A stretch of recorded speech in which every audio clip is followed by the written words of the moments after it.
Okay, let's get more analysis on Trump's speech. Ethan Baker is the mayor of Troy in the U.S. state of Michigan. He's also a former Republican candidate who ran for the state's House of Representatives. He joins us now live from Troy. Thank you for your time.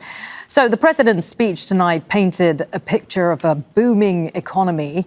As a Republican mayor, do you believe the president's economic message matches what your constituents are actually experiencing?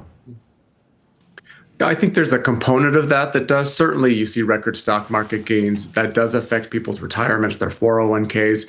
You do see inflation, softening. You see certain prices on certain sectors coming down. The president mentioned eggs coming down, of course. He talked about energy prices coming down. Those are things that people do feel every single day in their pocketbook. So there is a certain component of feeling things on the economic standpoint being better.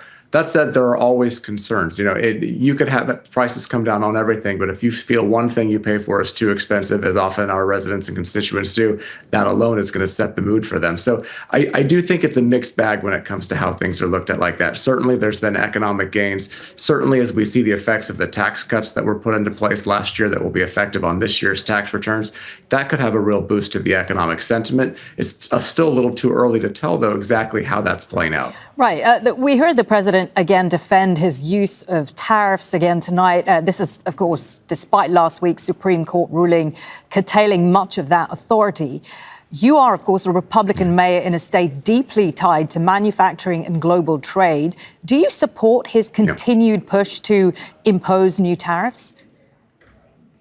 I support a president's right to use the economic tools he has available to him. As it relates to the tariffs specifically, certainly, we are, in the state of Michigan, we feel the effects of those tariffs pretty dramatically as it relates to our auto industry and, of course, all of the trade that we experience in the tight economy we have with Canada. So, it's a little bit different picture here in Michigan that maybe it doesn't resonate in other parts of the country as much.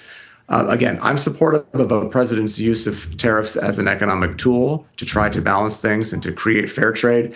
At times, I've seen these tariffs seem to go a little bit too far without really the results we are hoping for. Or, time will only tell how those results will play out, and I think that's one aspect of it. I thought the president this evening was fairly reserved in his comments regarding tariffs, especially in light of the fact that there were 4 members of the United States Supreme Court sitting in the front row.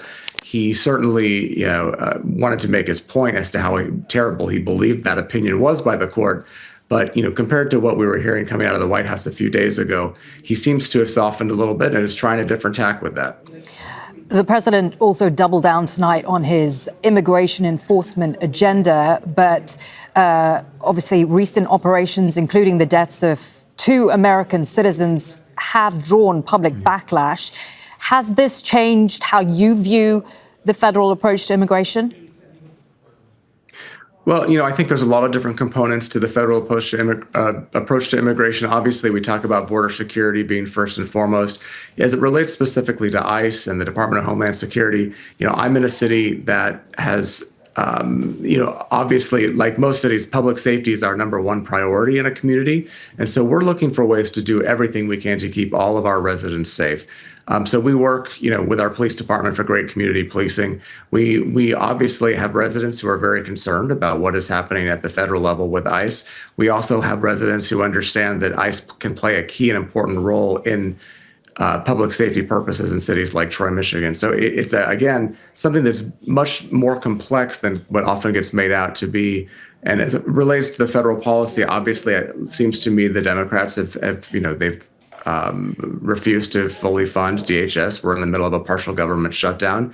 I see the Democrats going on and holding out as long as possible because I haven't seen any consequences yet to such an action. So we'll see how it plays out. I think there can be some consensus agreement onto certain reforms that could be made. There's no denying that, Americans don't want the unsafe criminals who have come into our country to be here any longer than they need to be. Certainly, there becomes a question as to how the best effective use of our tax dollars and our federal agents to achieve that goal comes into play, especially when you have cities throughout this country who have had very different experiences than, say, one, for example, like here in Troy, Michigan.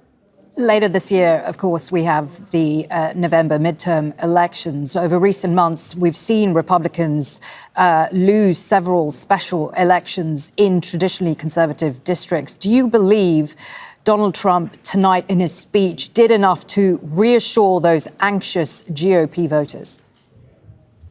I think, certain components of his speech tonight reminded, I think, all Americans of what we love about being Americans. And certainly there were a lot of really good moments in the chamber tonight. Obviously, we see a lot of political divisiveness as well between the Democrats and the Republicans.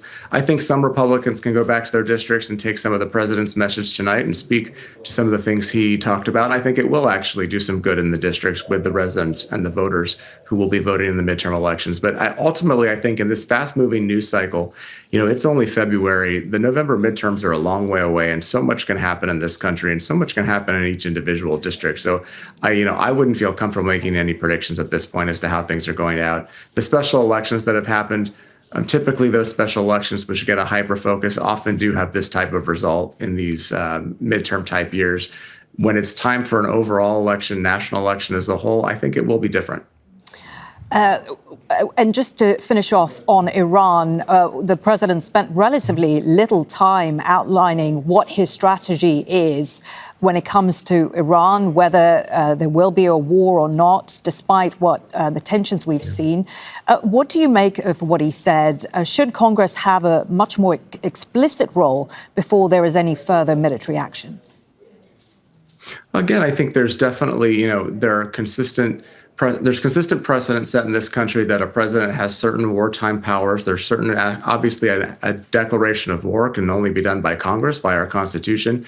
But typically Congress gives the president of the United States, no matter who is at the helm, Republican or Democrat, pretty great latitude to make some of these decisions as it relates to military use overseas.